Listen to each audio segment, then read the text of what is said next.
Donc nous sommes à Parapsy avec Jérôme Morel. Vous êtes guérisseur et voyant. Effectivement, c'est vrai que ça va souvent ensemble. À votre avis, ça vient de quoi, cette possibilité d'être à la fois guérisseur et voyant? Qu'est-ce qui est le point commun entre ces deux activités, Monsieur Morel?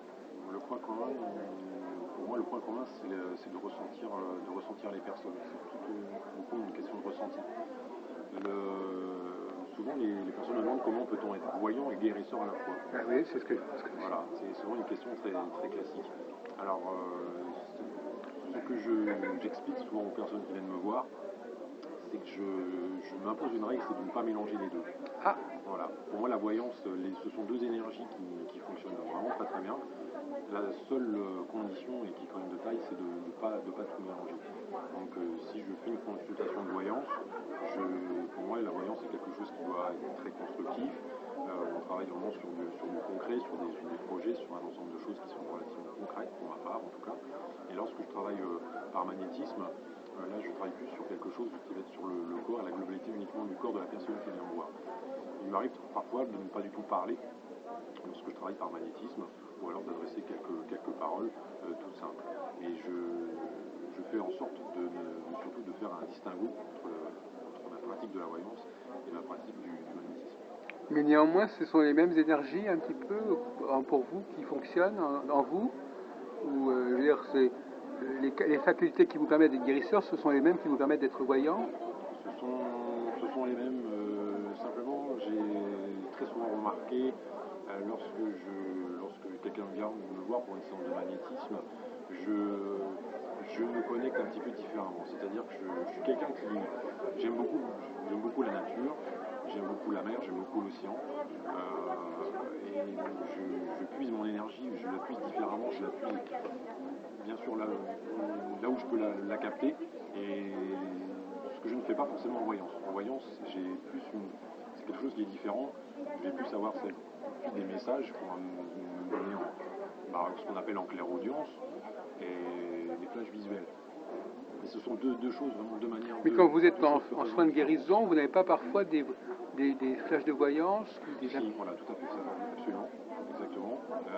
En revanche, je fais toujours en sorte de ne pas transformer une séance de magnétisme en une séance de voyance. Voilà. Même si j'ai des flashs, ils vont me servir, je vais peut-être toucher deux mots à la personne qui vient voir. Effectivement, la tentation de la personne peut me dire comment avez-vous vu ça, comment avez-vous vu que je m'étais par exemple un petit peu disputé avec mon frère ou ma soeur il y a une quinzaine de jours. Alors effectivement, la tentation est très forte de dévier une consultation de magnétisme en voyance, mais très souvent je ramène un petit peu la personne qui vient voir notre sujet, c'est-à-dire la séance de magnétisme. Mais là, actuellement, dans ce salon au Parapsy, il y a effectivement des guérisseurs qui basculent plus ou moins vers, peut-être pas la voyance, mais vers le spirituel, voyez-vous. Oui. C'est un peu la mode avec Monsieur André. Oui, c'est ça, le groupe là de Monsieur André. Donc, ça veut dire qu'actuellement, ça se décloisonne un petit peu, hein, effectivement. Oui, je crois qu'il y a un tabou qui se lève un peu par rapport à ça. Il y a quelque chose, il y a un changement d'habitude. Pour ma part, c'est simplement mon avis personnel. Je pense qu'il est important de faire, malgré tout, de faire la distinction entre les deux. D'accord. Bon, on va plutôt parler. Alors, en tant que. D'ailleurs, je vois que vous avez carte de visite voyant. Mais parfois, vous mettez également voyant guérisseur. Voilà, j'ai deux cartes de style carte de visite. J'indique toujours de toute façon, dont le guérisseur magnétique. Oui. Voilà. Mais c'est effectivement, c'est vrai que c'est assez fréquent d'avoir ces deux facultés. Mais c'est vrai que bon, vous posez le problème des interférences entre les deux. C'est vrai que on peut y réfléchir. Alors, on va peut-être commencer par votre voyance. Votre voyance, elle est héréditaire, elle est précoce. J'ai toujours eu ça un petit peu. Quand j'ai toujours été petit, j'ai toujours eu ce don, cette faculté depuis tout petit. Je croyais que c'était d'ailleurs tout à fait normal. Je l'ai caché un certain nombre d'années. Même à vos parents, même à vos proches? Je ne parlais pas trop. C'est quelque chose que je ne parlais pas trop. Est-ce que vous pensiez que tout le monde était comme vous? Non, je pensais que tout le monde était comme moi. Et puis un petit peu en grandissant, école, collège, lycée, j'ai compris que tout le monde n'était pas exactement comme moi. Donc j'ai un petit peu refoulé ça. Et vous avez trouvé des camarades qui étaient comme vous, non? Parfois, non? Oui, quelques-uns, mais en même temps, je refoulais beaucoup les choses. Et je voulais, en fait, j'avais des rêves J'avais des rêves de petit garçon qui n'étaient pas très voyants d'ailleurs. J'avais des rêves de petit garçon qui étaient de devenir professeur, des rêves de petit garçon qui étaient de devenir journaliste, des rêves que j'ai d'ailleurs réalisés. Et jusqu'au jour où dans ma vie s'est passé quelque chose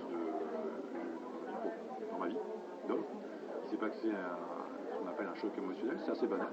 Mais par contre là, il y a un moment donné, je n'ai plus la possibilité de refouler les choses. C'est-à-dire que je pense que c'est à force de refouler les choses. C'est un tsunami qui est venu de je ne sais pas très bien où. Et ça a fait, pour être très clair, ça fait le tsunami, je pense que ça parlera à tout le monde. Et je pense que c'est à force d'avoir refoulé ça pendant des années et des années et des années. J'ai mis un an à peu près à faire le point sur tout cela. Et j'ai décidé de consacrer ma vie à cette activité, à ces activités-là, ces deux activités-là, les sœurs et voyons. Alors qu'est-ce qu'on peut voir, qu'est-ce que vous pouvez voir dans vos supports? Vos supports, je suppose que ce sont des cartes. Ce sont des cartes, alors pour ma part...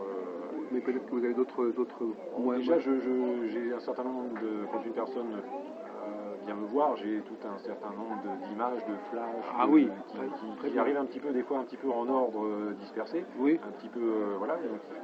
Et puis, alors effectivement, les oracles sont moi j'ai l'oracle que je pense que beaucoup de personnes connaissent, qui est l'oracle de G, l'oracle de G, et puis j'ai un oracle qui s'appelle l'oracle de Nathalie. Ce sont deux oracles qui en toute apparence ont l'air très enfantins, très, très ludiques, mais qui sont d'une redoutable efficacité même sur des sujets, disons, très pointus. Très parlants. Voilà. Donc ça, les oracles, comme pour beaucoup de voyants, sont un support. Donc, ce qui me concerne, ils permettent un petit peu de ralentir la cadence des messages que je vais recevoir, pour un petit peu, surtout de manière à bien les transmettre oralement, de manière à ce que je puisse m'exprimer très clairement, que la personne qui vient me voir comprenne exactement ce que je veux dire, ce que je dis, voilà, pour que ce soit le plus clair possible. Ça fait comme une sorte d'arrêt sur image, voilà, ce qui me permet, moi, de dire clairement et avec précision, avec différents détails, pour que la personne, voilà. Mais à ce moment-là, vous êtes complètement dans les cartes, ou est-ce que vous me dites, effectivement, il y a deux choses. Vous faites, d'un côté, vous avez les cartes, de l'autre côté, vous avez vos propres ressentis. Voilà. Et là, c'est là que intervient la carte va permettre, les cartes vont me permettre si vous voulez, de ralentir les flashs, c'est-à-dire les flashs que j'ai, ça va me permettre de les exprimer très clairement. Est-ce que ce sont les cartes qui vous permettent de mieux comprendre les flashs, ou ce sont les flashs qui vous permettent de mieux comprendre les cartes? C'est dans cet endroit-là. Les cartes me permettent de mieux comprendre les flashs. C'est dans cet endroit-là. D'abord le flash, ensuite la carte. Donc le flash, la carte ne peut que préciser le flash, mais exactement. C'est comme le flash qui donne le ton. C'est le flash qui donne. Parce qu'il y a beaucoup de voyants qui n'ont que les cartes, et ils n'ont pas de... Il m'est arrivé je peux faire une voyance absolument sans toucher aux cartes. La seule chose, c'est que je vais être beaucoup plus fatigué, parce que je vais être beaucoup plus, entre guillemets, entamé si je ne touche pas aux cartes. Tout simplement parce que je vais devoir vraiment puiser pour ralentir les choses. Voilà. Les cartes permettent aussi disons, de s'économiser un petit peu. Mais est-ce que les cartes, c'est vous-même qui travaillez quand les cartes sont sorties, est-ce que c'est vous qui faites travailler les cartes, ou elles travaillent toutes seules? Enfin, je sais pas. Alors ça, faudrait leur demander. Non, parce que effectivement, est-ce que c'est vous qui les tirez les cartes, ou c'est le client? Alors là, à chaque fois, c'est un peu différent. Je vais sentir à chaque fois, c'est différent. Là, je dirais 4 fois sur 5, c'est moi qui les tire. Oui, parce que là, vous vous impliquez davantage. Là, voilà, 4 fois sur 5, et une fois sur 5, je dirais, je sens que il y a là aussi un flash, encore ou un message qui me dit en quelque sorte, laisse le type, donne tes cartes à la personne qui vient voir. Oui. Donne-lui, et c'est lui qui va te les donner, comme si c'est... Oui, c'est ça. Dans ce cas-là, effectivement, il y a une participation, voilà. Mais en même temps, je vais vous dire un truc, on se dit toujours, est-ce que le client va sortir la carte qu'il faut? Parce que quand il y a des cartes qui sont, quand il y a des cartes qui sont étalées comme ça, vous choisissez celle-là. Est-ce qu'il peut arriver, est-ce qu'il est forcément bien inspiré en tirant les cartes? C'est un flash qui me dit fais-le, tu verras, ça va bien se Voilà, passer. mais c'est une fois sur 5. Une fois sur 5 en moyenne, oui, c'est une fois sur 5. 4 fois sur 5, c'est moi qui les... Oui. Et là, justement, à ce propos, une petite parenthèse, est-ce que vous consultez en tête-à-tête ou par téléphone? En tête-à-tête ou par téléphone. Pour moi, Parce que par téléphone, il n'y a pas le choix. Hein. Non, par téléphone, il n'y a pas le choix. Il y a simplement effectivement, par téléphone, c'est moi qui vais vraiment toucher les cartes.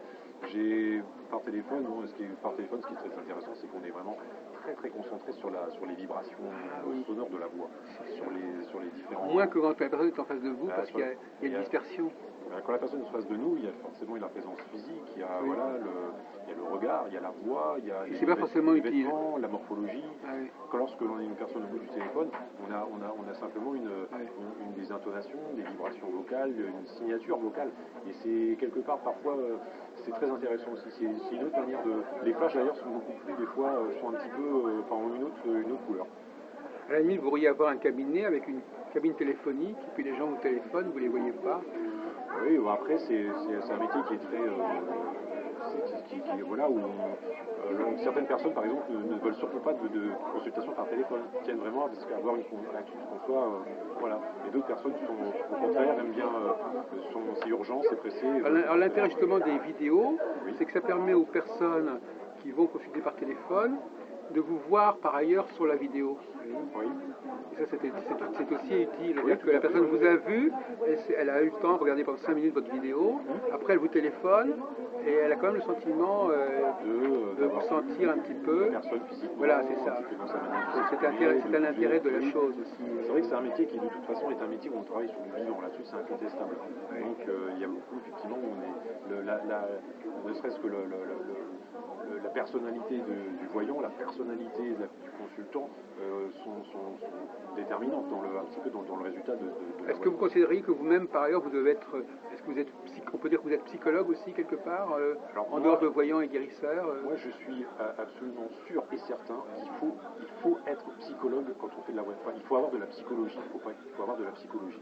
Faire de la voyance sans psychologie, certains vont sauter sur leur chaise en entendant dire ça, mais il faut un minimum de psychologie pour dire les choses. Il y a une manière de dire les choses, il y a une manière de se comporter, et ça pour moi c'est absolument important. Nous ne sommes pas des psychologues, nous ne sommes pas formés, nous ne sommes pas des psychologues, ni des thérapeutes, ce n'est pas notre métier. En revanche, je crois qu'il est de notre devoir d'avoir un minimum de tact et de psychologie en même temps pour faire passer les choses que l'on a à faire passer, qui sont parfois des choses un petit peu... Parfois, les messages que l'on a à faire passer sont des messages qui peuvent être un petit peu brut de décoffrage, mais il est impératif d'avoir le tact, la psychologie et un minimum de délicatesse pour dire. Alors, pour basculer sur le guérisseur, dans certains cas, on peut dire, bon, ben, finalement, la personne, elle aurait surtout besoin, pour être bien dans sa peau, d'un traitement au niveau du corps, c'est ça? Oui, bien sûr. C'est peut-être ça plus important. Enfin, déjà, il faudrait peut-être qu'elle règle ce problème-là pour... elle ferait peut-être les choses mieux, je sais pas. Enfin, est-ce que parfois vous dites qu'il faut mieux commencer par ça ou... Par rapport à un traitement... Il vaut peut-être mieux commencer avec cette personne par lui proposer un traitement d'amélioration de son ressenti corporel avant de... Parce que déjà, peut-être après, ça va décanter les problèmes personnels qu'elle a ou psychologiques qu'elle a. Oui, souvent, parfois, effectivement. En tant que guérisseur, il y a toujours, de toute façon, il y a un ordre que l'on a le devoir de respecter. C'est déjà de vérifier impérativement que la personne est bien suivie médicalement par rapport à des spécialistes, par rapport à la médecine traditionnelle. Ça, d'accord. C'est la première chose. Ça, c'est la première chose qu'il faut voir. Si déjà, s'il y a des examens qui sont faits, si on voilà, par rapport...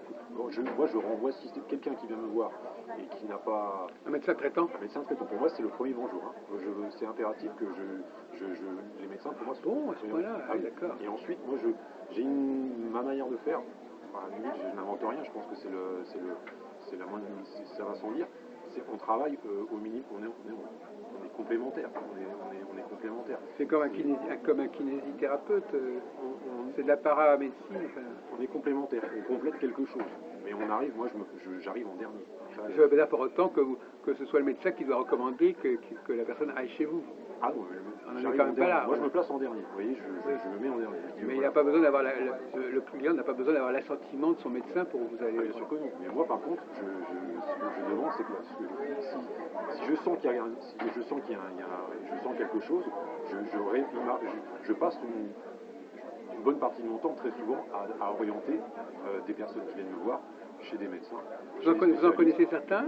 Vous commencez à en connaître certains, des médecins? J'en connais certains, oui, j'en connais certains. Je ne donne Mais- après, mais- après mes Ah gens oui. qui viennent me voir, c'est eux de décider. Moi, je dis simplement, voilà, il y a peut-être un souci dentaire, c'est un dentiste qu'il faut voir. Voilà, c'est tout. Mais je pense que c'est logique, hein, ce que je dis. Non, mais moi, vous voulez dire par là que le guérisseur, lui, dans certains cas, quels sont les cas où le guérisseur doit renvoyer vers le médecin? Tous les cas. Tous les cas. Quelqu'un on va prendre un exemple, quelqu'un pour moi qui a mal au ventre. La personne me dit bonjour monsieur, j'ai mal au ventre. Première chose que je dis, c'est est-ce que vous en avez parlé à votre médecin? Si la personne dit oui, j'ai vu mon médecin, j'ai passé tout un tas de bilans, tout va bien, tout est voilà. Bon, alors là dans ce cas-là, moi là j'interviens. Et si tout va bien, pourquoi va-t-il vous voir?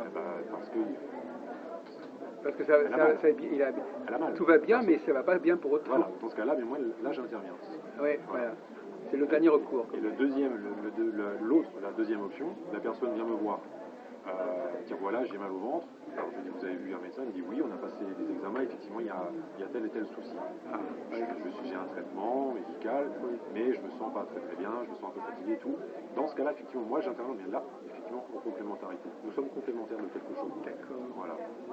Si la personne me dit j'ai mal au ventre, alors je lui demande vous avez vu un médecin? Il me dit non, pour l'instant j'ai pas vu de médecin. Je dis alors d'abord, vous allez voir le docteur généraliste. Oui. Voilà.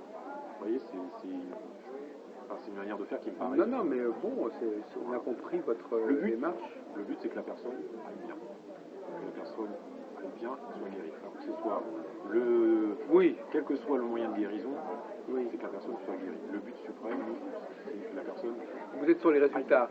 Moi, je travaille au résultat. Je suis né à la campagne, j'ai la culture du résultat, je ne travaille qu'au résultat. C'est pour moi, je suis content quand il y a un résultat. On n'a pas forcément toujours des résultats, il faut le dire. Ça va permettre de tester la valeur de son travail. Cela dit, au niveau de la voyance, les résultats, c'est moins évident. Le résultat, on l'a quelques temps après, quelques semaines après, quelques mois après. Vous savez, on reproche beaucoup, des fois, les personnes qui viennent nous voir. On leur demande, rappelez-nous, on aime bien avoir des nouvelles aussi. Parce que sur le moment, on ne peut pas savoir. Que l'on ait raison ou tort. Oui. Que l'on ait raison ou tort. Mais nous, notre baromètre, le seul baromètre qu'on a, le seul thermomètre qu'on a, c'est le retour de nos consultants. Mais est-ce que ça vous permet de corriger le tir ou de modifier votre méthode? Est-ce que depuis le temps que vous êtes dans ce domaine, vous avez appris certaines choses, vous avez abandonné certaines idées ou quelque chose? On modifie chaque jour, chaque semaine. C'est une découverte perpétuelle. On essaie toujours de s'améliorer. Quand je parle, c'est mon avis personnel. Il y a des choses, on sait que ça fonctionne, on garde ce qui fonctionne, et on est toujours, personnellement, je suis toujours à la quête d'essayer d'affiner un petit peu les choses, de compléter mes connaissances. Je reste un étudiant à vie. Mais par exemple, est-ce que parfois vous dites que j'ai mal interprété tel tirage, parfois, souvent, qu'il y avait une ambiguïté ou j'ai pas très bien. Parfois, souvent, ce qu'on constate, c'est quand erreur il y a, si erreur il y a, c'est souvent que l'interprétation a été. Une erreur humaine. Ouais, c'était une interprétation. Voilà. Est-ce qu'on peut voir éventuellement sur une question comment vous travaillez ou c'est, je sais pas. Alors, concrètement, alors quand la personne vient me voir. Oui. J'ai besoin du prénom, la date de naissance. Je peux regarder un petit peu la main aussi, sans rentrer dans les détails des lignes de 1. Je regarde un petit peu la main. J'ai tout un ensemble ça me permet des fois de déclencher des flashs aussi. Oui, ah bah oui. Voilà. Et après les choses viennent. Et puis souvent je capte très fréquemment pourquoi la personne s'adresse à moi. Pourquoi elle est venue vous voir. La consultation démarre comme ça. Ah oui. La consultation démarre comme ça. Et très souvent, alors après, et puis parfois la consultation prend des directions qui sont parfois un petit peu inattendues. J'ai un petit quelque chose en plus, c'est que parfois ça arrive pas chaque fois, mais ça arrive quand même assez fréquemment. Je peux avoir un contact avec des défunts sans que je demande quoi que ce soit. Voilà, ça peut arriver. Je peux avoir un prénom ou je peux avoir voilà, et dans ce cas-là, donc la consultation prend un tour un petit peu imprévu. Quelqu'un qui vient me voir, par exemple, pour des questions professionnelles, pour le travail, pour des choses comme ça, pour les affaires. Effectivement, on travaille on part un petit peu sur les affaires, sur le travail, puis d'un seul coup, pour une raison qui est parfois inexpliquée. Mais s'il y a un contact un petit peu qui intervient de manière inattendue, C'est pas non plus le fruit d'un hasard. Voilà. Et ce qui permet parfois de faire une consultation encore plus constructive et plus riche que ce qui avait été prévu à la base.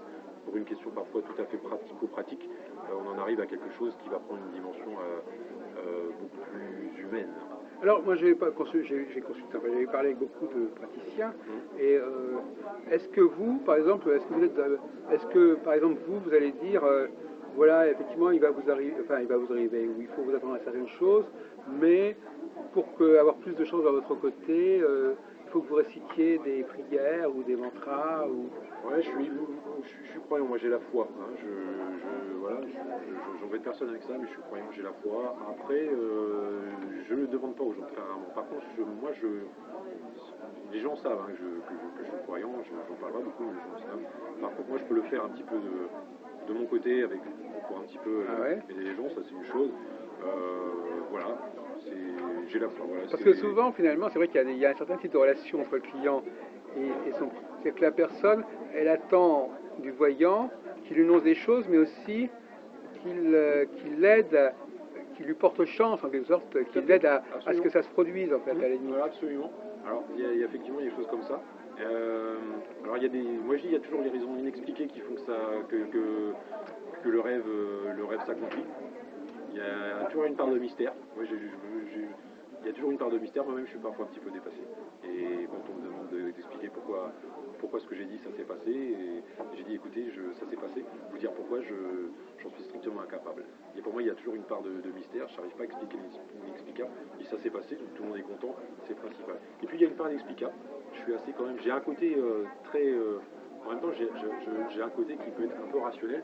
Je vais donner aussi parfois une parenthèse, on parlait de psychologie tout à l'heure, et je peux faire aussi ce qu'on appelle, c'est un terme qui est très à la mode, du coaching, tout simplement du coaching, parce que j'ai un petit peu, c'est un petit peu aussi un constat d'expérience.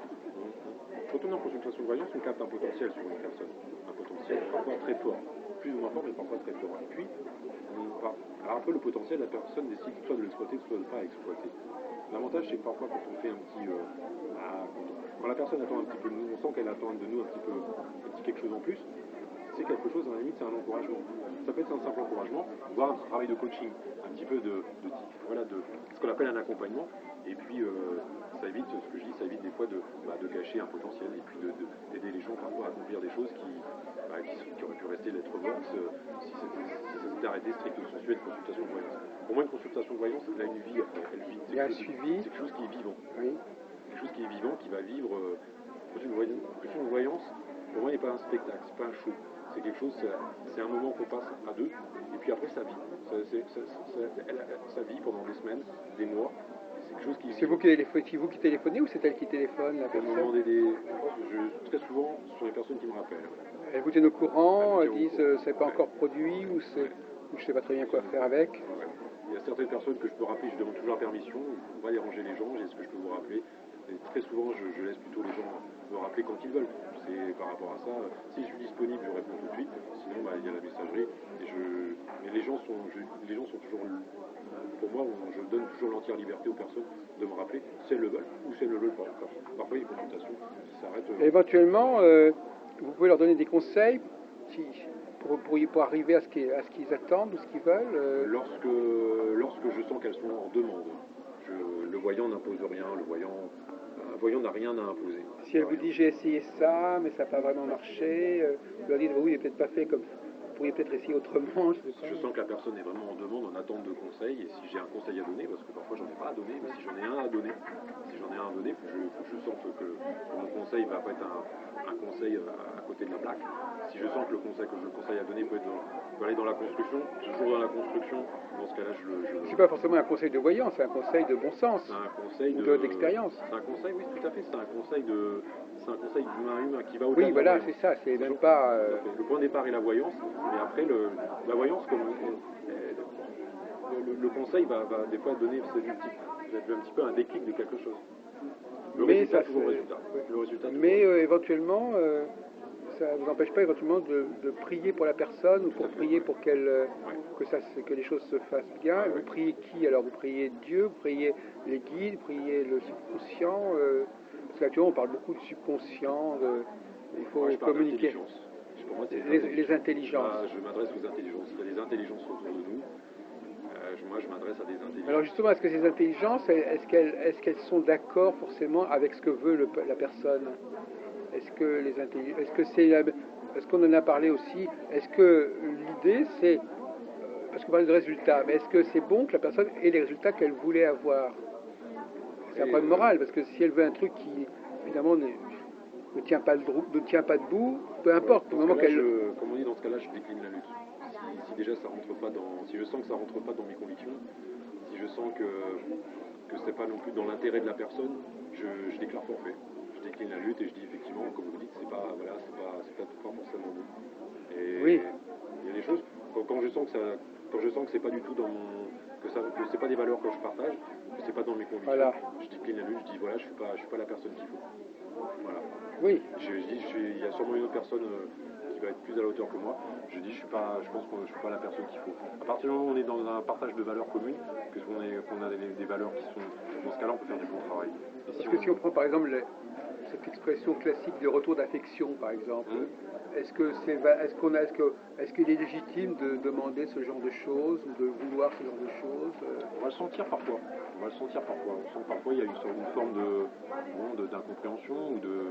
Souvent pour les retours d'affection, très souvent on s'aperçoit que dans certaines. Malheureusement, la vie un petit peu de l'époque contemporaine que l'on vit, où ça va très très vite. Et l'espérance de vie d'un couple, on s'aperçoit qu'elle est de plus en plus courte. Et en fait les gens ont de plus en plus de mal finalement à communiquer simplement, à prendre du temps pour parler, etc. On a des moyens de communication en veux-tu en voilà, et finalement on s'aperçoit que la communication, mais la vraie communication, le verbe et la communication, finalement, beaucoup de personnes ont du mal à le maîtriser. Et donc les retours d'affection, parfois ça va être aussi un travail de dire est-ce que vous avez bien communiqué ensemble? On parlait de psychologie tout à l'heure, on peut parler aussi de communication. Est-ce que vous parlez, quand vous parlez, est-ce que vous dites je pense que, je ressens que, ou à la place, est-ce que vous êtes tendez le doigt de dire tu m'as fait ça, tu dis ça, tu me reproches ça, moi toi tu es comme ça, je te juge. Voilà, c'est des fois tout simplement un petit peu de faire des rappels, un petit peu de règles essentielles de base de communication, sans être un spécialiste de la communication. Voilà. Mais effectivement, vous avez des connaissances ou des compétences en dehors de la guérison, en dehors de la voyance, qui sont dans l'ordre de la communication, du bon sens, même de la connaissance de la vie, des banques, je sais pas, enfin n'importe quoi. On se nourrit de ce que l'on vit. Voilà. La médiumnité, pour moi, elle est au centre. Mon don de voyance est au centre. Mon magnétisme est au centre. Mais pour moi, ils sont nécessaires, mais pas suffisants. Ils sont nécessaires parce que c'est la base, mais ils ne sont pas suffisants parce que tout autour, pour moi, c'est pour ça que je vous dis tout à l'heure, je reste un étudiant à vie perpétuelle. C'est-à-dire qu'on pratique, plus on pratique, plus on s'améliore, et pour s'améliorer, il faut rester ouvert à tout un ensemble de connaissances. Et c'est un petit peu justement la transversalité de toutes ces connaissances-là qui fait qu'on va construire quelque chose et qu'on va réussir, qu'on va s'améliorer et qu'on va aider les gens aussi qui veulent bien venir nous voir à améliorer certaines choses dans leur. Alors pour terminer, vous étiez en train de nous parler des cartes. Alors oui. qu'est-ce que ces cartes, donc vous dites, elles sont très imagées, elles sont très parlantes. Oui. Et vous en sortez plusieurs, vous les combinez, vous en avez une seule, comment ça se passe? Oui, alors très souvent, en fait, ce sont elles qui viennent à moi plus que moi qui vais à elles. Alors parfois, ça va être. Bon, après, il y a des multitudes de techniques de tirage de cartes. Pour moi, c'est trois cartes avec concours, etc. Bon, après, c'est des techniques traditionnelles. Hein. Oui. Les cartes, pour moi, sont un support de tout ce qui se passe dans ma tête. Vous avez déjà, c'est ça, comme vous l'avez dit. Mais ça c'est bon comme idée. Cela dit, quand on n'est pas voyant, c'est embêtant. Mais si on est voyant, vous avez déjà, premièrement, vous branchez sur la personne, vous captez des choses, et après, on passe aux cartes. Voilà. Le héros dans l'histoire, c'est la personne qui vient. C'est cette personne-là. Oui. Le héros, c'est la personne qui vient nous voir. Donc elle, déjà, c'est autour d'elle que se passent les choses.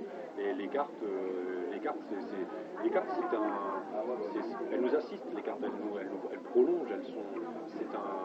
Elles sont là. Mais ces cartes, elles sont bien, comme vous dites, elles sont très précises. Ces cartes, ou bien vous les interprétez comme vous le sentez à un moment donné.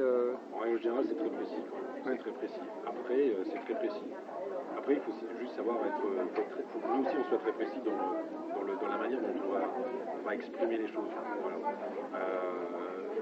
Très souvent, il faut toujours essayer d'être très clair. Il m'arrive souvent des fois de répéter 3 fois la même chose, ce que je veux dire, pour être sûr d'avoir été bien entendu. Ouais. Parce que parfois vous dites des choses une fois à la personne, mais la personne ne veut pas entendre ce que vous voulez dire. Elle veut entendre autre chose.